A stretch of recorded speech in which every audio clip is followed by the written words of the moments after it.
पाकिस्तानच्या जलकोंडीसाठी भारताची तालिबानसोबत हातमिळवणी। पाकच्या खैबर पख्तूनवा प्रांतात जाणारं पाणी अफगाणिस्तान अडवणार। भारताकडून 236 मिलियनची मदत। रक्ताचे पाठ वाहतील म्हणणाऱ्या बिलावल भुट्टोचे सूर बदलले। ही वेळ परीक्षेची। युद्धविराम कायम राहील की नाही याची आम्हाला भीती। युद्धबंदी तुटल्यास जगाला धोका।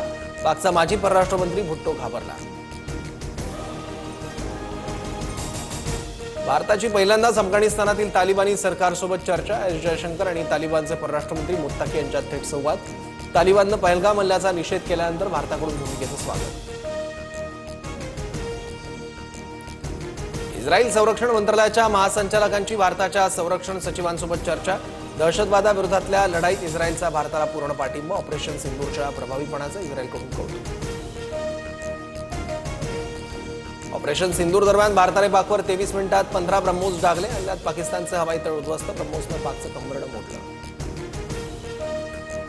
लष्कर-ए-तोयबाच्या मुरिदकेमधील मुख्यालयावर भारतानं ब्रह्मोस डागलं। हाफिज सईदच्या मरकजमध्ये जबरदस्त तडाखा। हल्ल्यात मरकजची संपूर्ण इमारत उद्ध्वस्त। ऑपरेशन सिंदूर अजून संपलेलं नाही। पाकिस्तानवरील हल्ला ट्रेलर योग्य वेळी जगाला पूर्ण पिक्चर दाखवू। संरक्षण मंत्री राजनाथ सिंग यांनी पाकिस्तानला ठणकावलं। तुर्कीच्या सेलेबी एअरपोर्ट सर्व्हिसेसची मुंबई हायकोर्टात धाव। भारतानं परवाना रद्द करण्याच्या निर्णयाला कायदेशीर आव्हान। राष्ट्रीय सुरक्षेच्या कारणाशिवाय निर्णय घेतल्याचा दावा। ऑपरेशन सिंदूरवर भारताची भूमिका मांडण्यासाठी खासदारांच्या टीम परदेशात जाणार। संसदीय कामकाज मंत्रालयाची सर्व राजकीय पक्षांची चर्चा। खासदारांचे 8 गट वेगवेगळ्या देशात भेटी देणार। शेजारच्या देशाची शेपूट काही सरळ होत नाही। एमआयएमच्या असदुद्दीन ओवैसींचा पाकिस्तानवर हल्लाबोल। अल्लाह शेजाऱ्यांची शेपूट सरळ करू नाहीतर आम्ही पुन्हा सरळ करू। ओवैसींची प्रतिक्रिया। ईडी अटकेआधी राऊतांकडून अमित शहांना फोन करत संताप व्यक्त। मला अटक करून सूड घ्या। राऊतांनी शहांना दिलेलं आव्हान। नरकातला स्वर्ग पुस्तकातून राऊतांचे गौप्यस्फोट। बालवाङ्मय वाचवण्याचं माझं वय राहिलं नाही। मुख्यमंत्री देवेंद्र फडणवीसांचा नरकातला स्वर्ग या पुस्तकावरून संजय राऊतांना खोचक टोला। महाराष्ट्रात काँग्रेस मवियाला सोडून जाते आणि पवारांची भूमिकाही सर्वांना माहिती। मविया उद्ध्वस्त झाल्यास गालबोट राऊतांमुळे लागणार।